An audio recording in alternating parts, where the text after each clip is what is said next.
Welcome to No Tourists Allowed, a podcast where two travel industry executives with a combined 71 years on the inside of travel and technology give up their secrets to do the thing everyone wants to do. Travel better, pay less, and see more of the world. Here are your hosts, Mike Putman and James Ferrara.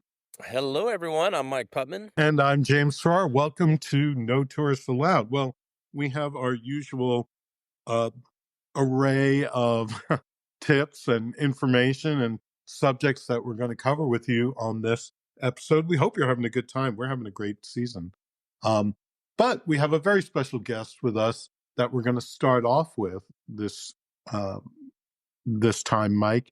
And, you know, something very near and dear to my heart, which is a topic we haven't really gotten into before, which is wellness. Now, of course, I could be the expert coach here, right? You know, I mean, I've got the guns and everything. Is this your alter ego coming through? We're going to dispense with the fakery and bring in a real expert, someone who's a nationally certified health and performance coach with over 20 years experience, although he doesn't look like it. He holds degrees in both exercise science and nutrition and had the privilege to work with Fortune 500 companies, executives, professional athletes from the NBA, the NFL. We want to hear more about that. And even the Olympics. What's really interesting for me is that he has been an important part of ALG Vacations. That's Apple Leisure Group, one of the largest leisure organizations in the world, and a very close partner of my company's. So, and there he advocates for health and wellness in the travel industry, motivates staff, travel advisors to maintain a healthy lifestyle. He focuses on all aspects of wellness to best assist his clients in their self-care journeys. I like that. His passion is helping people live their best lives. Well, why wouldn't we want to have David Pritchard with us on this special episode at No Tourists Allowed? David, welcome. Thank you so much, James. Thank you so much, Mike. It's my pleasure to be here. Great introduction. I love that. Wonder who wrote that introduction. Well, listen, and when I said you don't look like it, I didn't mean that you don't look well. I mean that you don't look old enough to be at this for so long. But we're happy to have your expertise. And, you know, before we jump in, there's a lot to talk about here. But before we jump in, we'd like to get to know you a little bit. And Mike has a little tradition here at No Tourists Allowed that we're going to ask him to share with you. One of the things that we do with our guests is we run them through a series of rapid fire questions. So if you'll just respond with a word or maybe a short phrase, we'll go through 6 or 7 questions. And this will help our listeners and viewers find out a little bit more about how you travel. And it's nice to see you're sitting outside. Are you sitting outside? I am outside. Listen, I live in Wisconsin. It is almost November, and it is about 75 degrees, and there's a warm breeze. And so I said, I'm going to show all our fellow travel professionals just how beautiful Wisconsin is in fall. This is a little unusual, but I'm here. Yeah. You see a lot of these fake screens, and for those of you who are just listening in and not viewing, David has this beautiful fall trees in the background. You can tell he's outside, but it's hard sometimes to tell if these are fake images in the back or this is real, but I can see how much movement that this is real. So let's kick it off, David. Okay. What's your favorite hotel or hotel chain and why? Well, I'd have to definitely say our Hyatt Inclusive Collection. And the reason for that is just the family. They make you feel like you're at home. That's excellent. I'm proud to say I was on the Hyatt Inclusive Collection board last year, advisory board last year. And those are amazing properties. We're used to seeing you outside in Mexico or the Caribbean conducting a wellness class. Yes, right. Movement or yoga or something. So I thought maybe we were going to get. The beach is my gym for sure. And that's what I love about those properties is that as much as I love that they have facilities like gyms and the fitness centers, and those things are great and I love them, but I really encourage, guests to just get out and walk on the beach and take advantage of that backdrop, because you're probably not going to have that at home. So I'd rather you have, the water, the beach as the best source of inspiration, and the fact that you can move around, you can go for walks and stretch and whatever else you might want to do. And James, I'm gonna have to one up you on this. This pendant was actually given to me by Fernando Garcia, who was the guy who founded the original properties that turned into Hyatt's all-inclusive products. He's passed away at this point, but he owned several hotels in Mexico and was the originator of that. And James, also IntelliTravel actually had a event this past weekend at the Hyatt Zilara in Mexico. In Jamaica. Yeah, we did our wedding and honeymoon event, which we call the romance event. Oh, yeah. Yeah, and it had great fun. I've stayed at that property several times for golf tournaments, the Jamaica Pro-Am, and then I've taken my family there as well. Great, both of those great properties, the Ziva and Zilara. All right. So also tell us your favorite destination, David. What is that, and what makes that destination special for you? Oh, man. Oh, God, that's like trying to pick your favorite kid. And I only have two, but I would have to say, just because of how I grew up, and I grew up in California, and Mexico was always such a close neighbor for us growing up, and it wasn't always luxurious resorts as a kid. It was sometimes just driving over the border and finding a beach.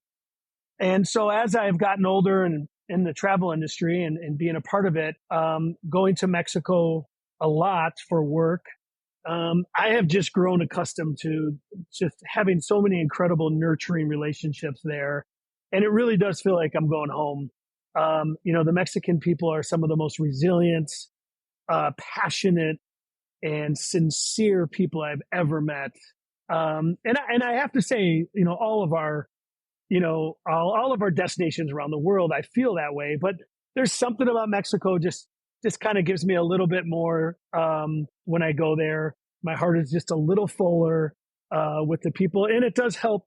I made it a point in the last couple of years to learn Spanish, so I could do some of my sessions when I'm there in Spanish versus English.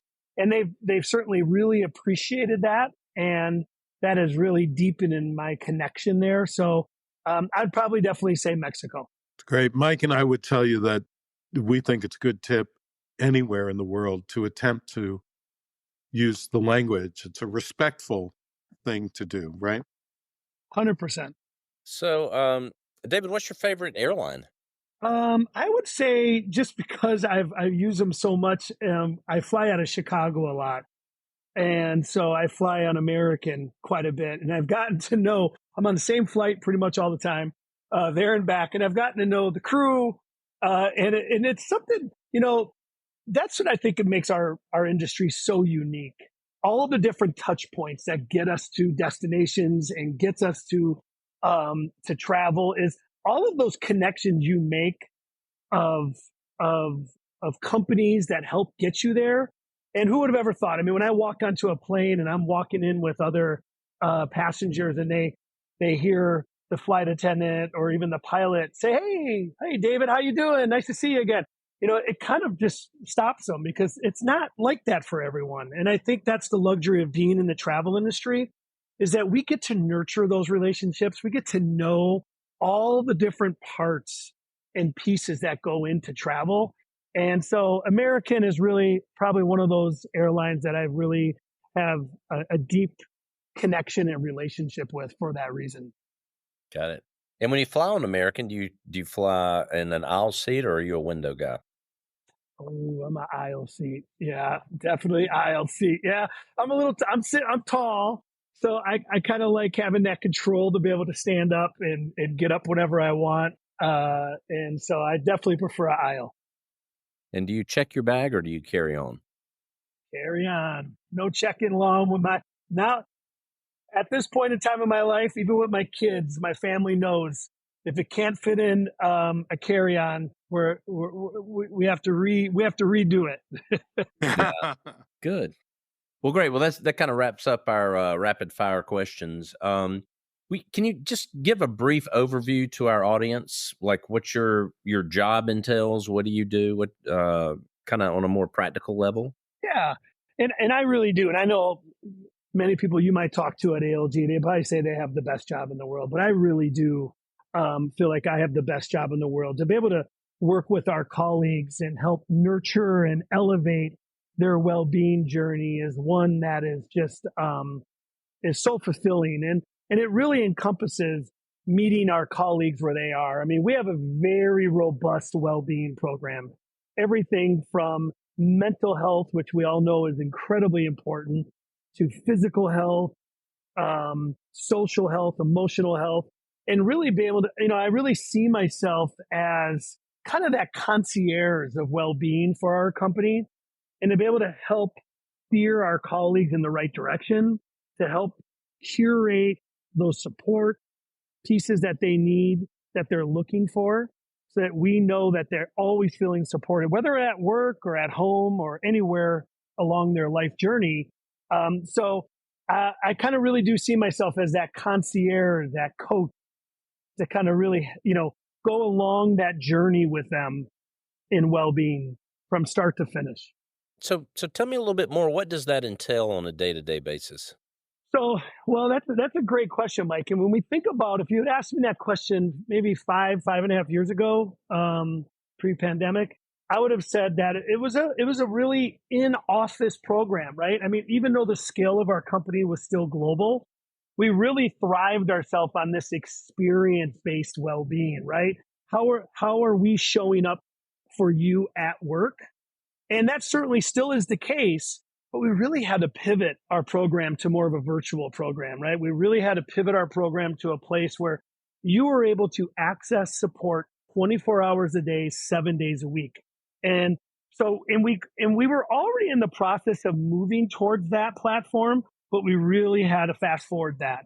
And so now it is really about making sure our strategic plan of 5 different languages across our company, making sure that our program is being relevant for destination, so that all of our programming, all of our information, all of our support is really mattering to all of our cultures that are around ALG, so that we know that we're making sure that we service them with everything that they need. So whether it's they need help with healthy eating, whether they need help with stress management, whether they need help with ergonomics of their desk and musculoskeletal support, even financial health and things like that. So we're really kind of a very holistic approach when it comes to well-being, because we know it's bigger than just going to the gym or a diet. That's not what well-being is anymore. It's really about how you're feeling, how you're showing up for yourself, really. And so we really try to get those touch points there, because we know that every colleague has a different jumping in point. It's not always going to be, I want to lose 30 pounds. It can just be, listen, I need to sleep better, right? Who doesn't want that? Or I might have some musculoskeletal health issues, or I might have a family member that's going through a health journey that I want to kind of grab some support for them. So we really kind of meet them where they are.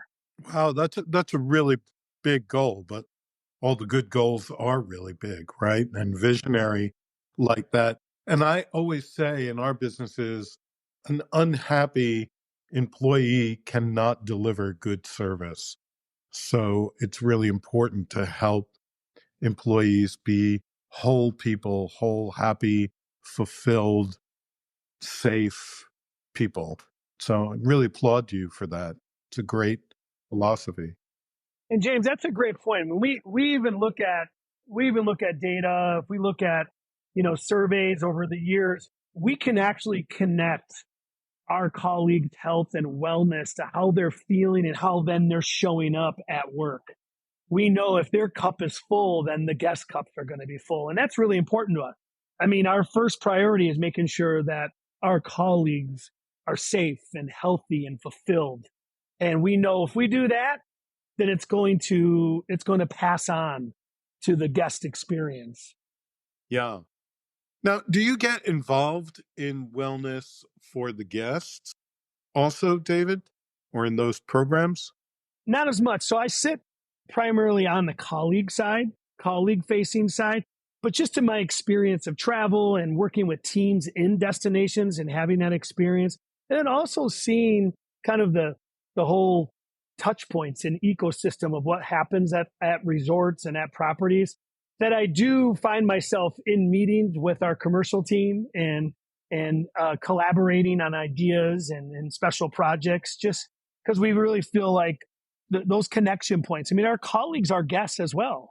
So to be able to nurture our colleagues and to be able to understand what they need, not much is different on the guest side, to be quite honest with you.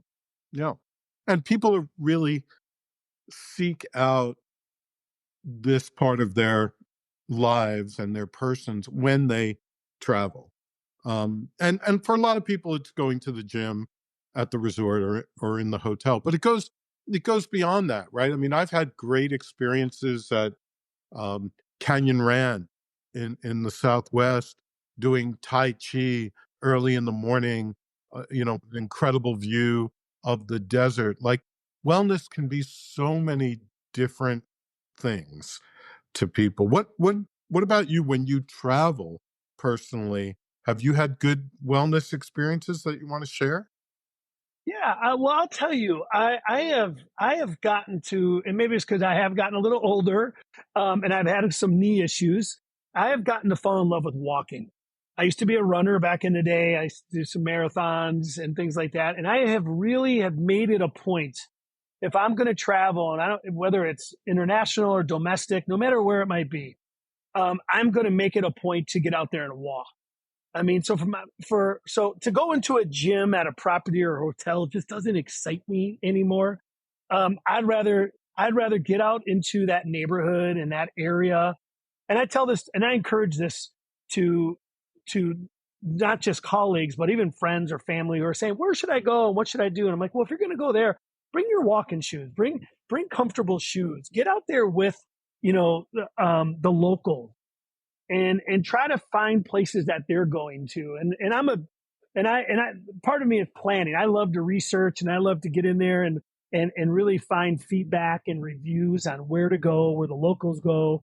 I just was in California for a meeting and I stayed in Santa Monica, and I made it a point to eat at all kind of local, small, family-owned restaurants. I made it a point to not try to take Ubers and try to walk as much as I can.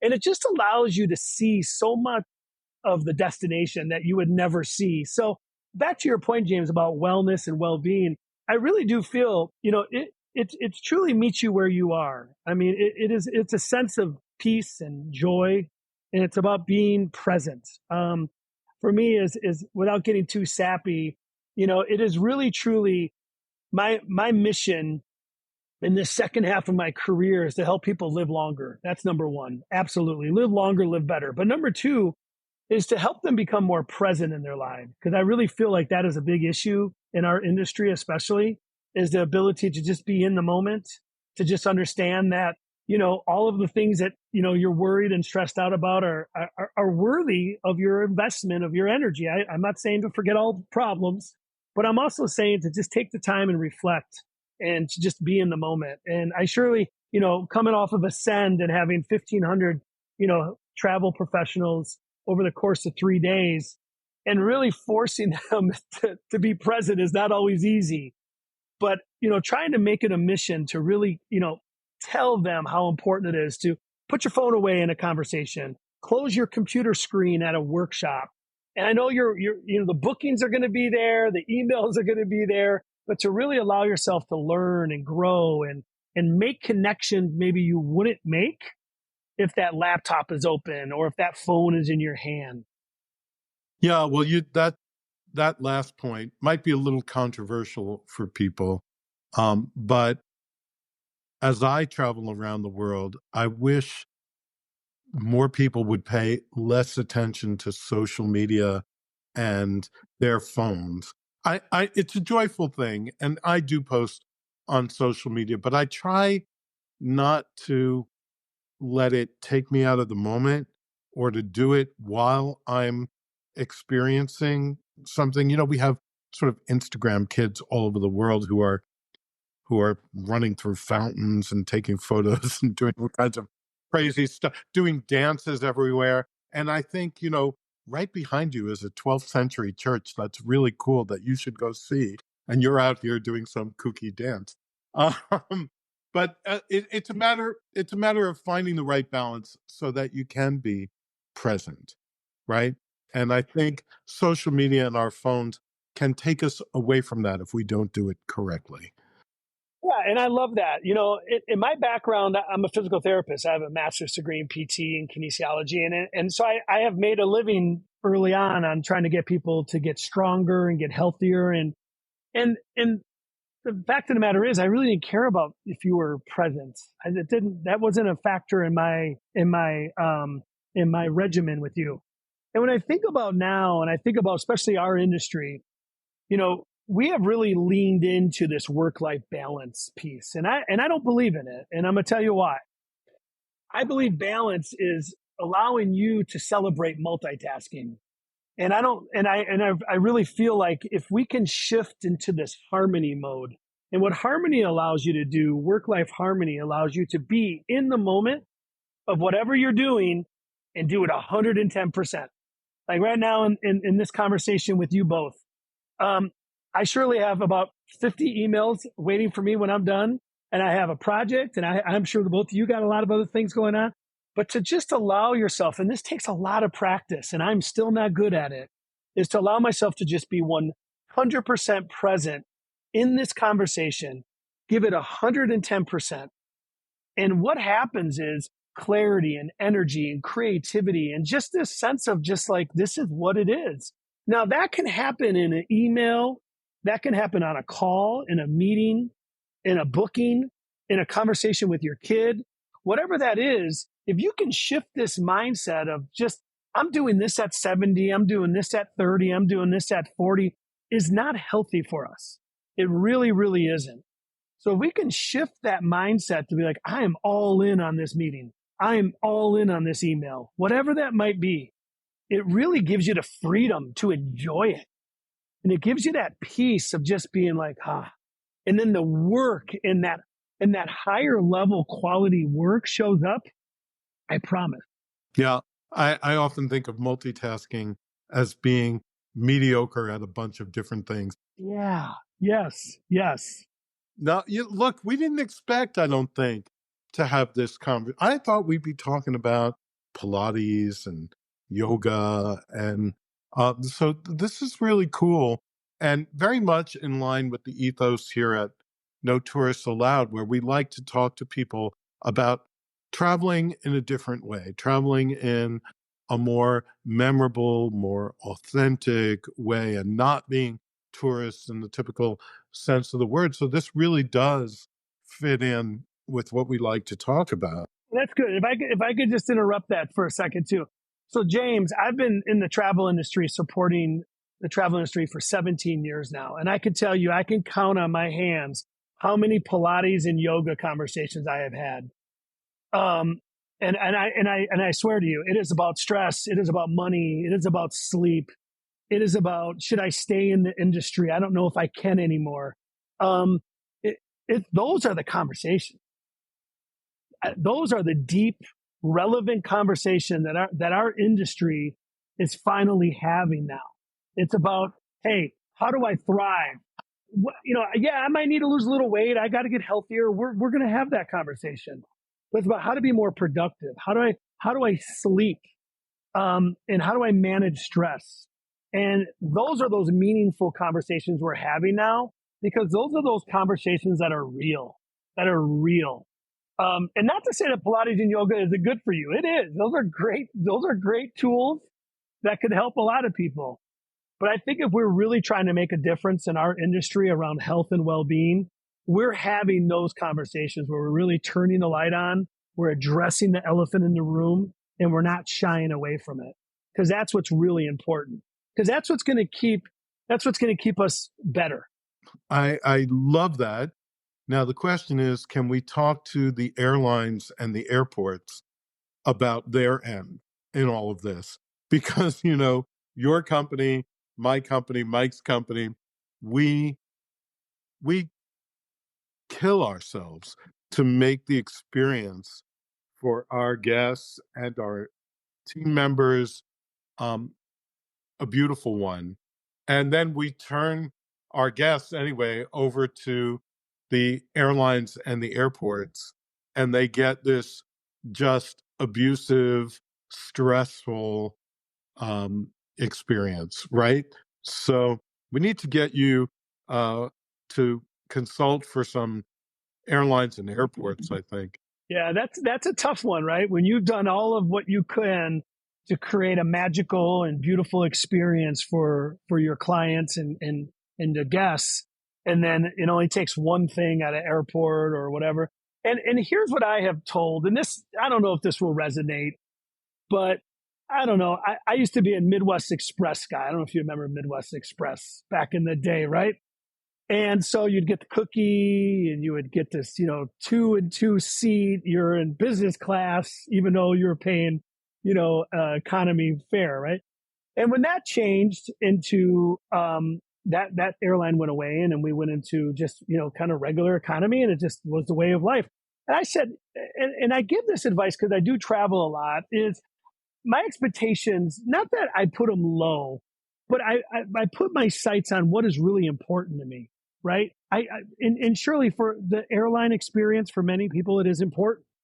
But I bring I make sure I bring my water on the plane. I have my own snacks. I have my podcast. I have my work. And this is a really important thing to remember, because it really does dovetail into something that I'm really passionate about, which is well-being at work. But it's really about taking ownership of your own experience, right? The last thing I'm going to do is let an airline ruin my trip. Now, I have had cancellations where it's been a pain in the butt, and it has kind of ruined my day and ruined my trip. But I try to find, what's the worst case scenario here, right? How can I find gratitude in this somewhere, somehow? And so I really tell a lot of my friends and family members, when you're traveling, just try to create your environment the best you can, because your goal is to get to that destination. And when you get to that destination, hopefully everything is lined up the way it should be, and you're going to have that magical experience that you're going to have. And don't let that, whether that's the transportation or the transfer, and get in the way of that experience that has been waiting for you and has been crafted and created. And some of it has probably taken sometimes a year or even 2 years to plan. So do whatever you can to own that experience. And I think that can really help. We normally ask at the end of these segments for a tip that you might have for our listeners on how to travel better, how to get through the airport, something you do when you arrive at the hotel. But you really answered it without us asking it. And I think it's a wonderful tip, which is to keep your sights on what's coming and what you've invested so much in. And the process of getting there, getting to it is secondary, right? And don't let it overtake the real prize, which is the trip experience itself. Yeah. Well, thank you so much. I mean, it's really been a pleasure having you. This is a great and kind of a first for us to approach this topic, and such an important topic. I think what you do for your teams is absolutely wonderful. We've got at my company, we've got a little taste of it by working with you in the past, and I think we should do it some more. Oh, anytime. I love this industry. It's an industry that is incredibly unselfish, and they don't put themselves first very often. And so I would just say my last words here would just say, I encourage all of you just to make sure you prioritize your health, prioritize your self-care. You're important, and we want you to be your best. We want you to be doing what you're doing, which is the love of travel, for a very long time. And in order to do that, you have to prioritize yourself and make sure that you are taking care of your health and your well-being. So I'm here for all of you. This is fantastic. And thank you, James. Thank you, Mike. Thank you, David. Thank you so much. All right, David was quite the guy, James. A lot of information about wellness and good things to have on the podcast.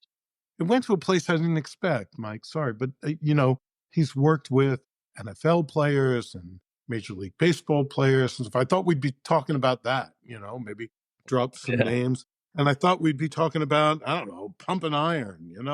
But or pumping iron on the beach while you're on vacation. But yeah, right, yeah, we got this very thoughtful, larger idea of well-being and wellness, and I really liked it. Gave us a lot to think about. I have to say this. I'll add this one bit. I just recently went to a doctor for a normal checkup, and I had to get a blood test beforehand.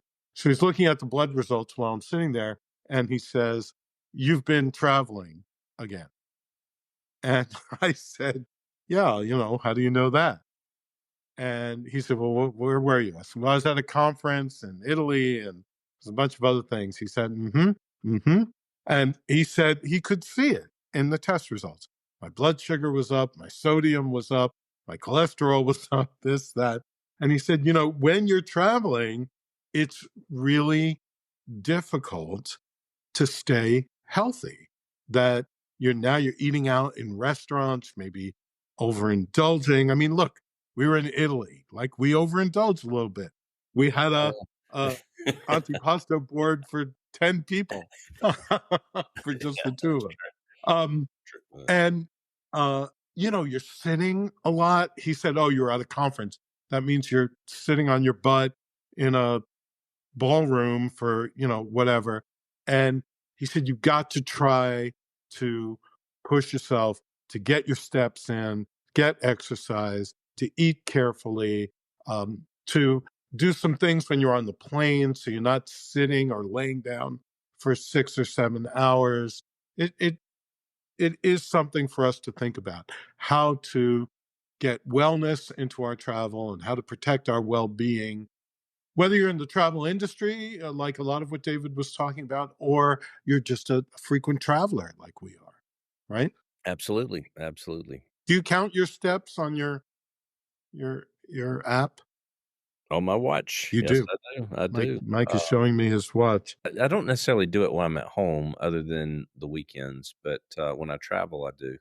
And it's amazing. I mean, when I go to London or Europe or Scotland, the amount of steps I take are like 10 times, literally 10 times what I would do at home. And it's, using public transport, which public transport is great, but it's not like using an Uber because you're not being let off at the door. You got to walk a certain amount of distance to get to the train station, tram, whatever you're taking.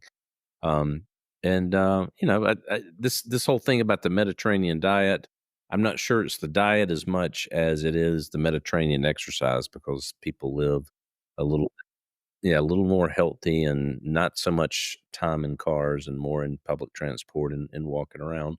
And European cities are more compact, so it's more conducive.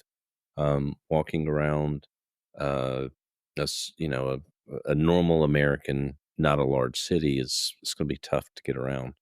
And our public transportation isn't quite as good either. So anyhow, but David was a great guest. Glad we had him on, and look forward to welcoming him back again. And look forward to speaking to all of our listeners next week as well. Yeah, and we're getting to that point where we're going to announce another giveaway. We're giving away a Virgin cruise on here.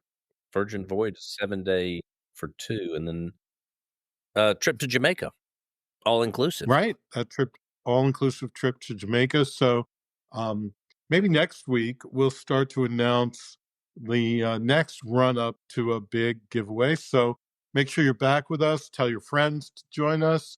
We're going to give away some travel, in addition to all the hopefully interesting and valuable travel information that we share with you each episode. So thank you for being here. No tourists allowed. This is James Ferrara and Mike Putman. See you next time. See you next time. Thanks.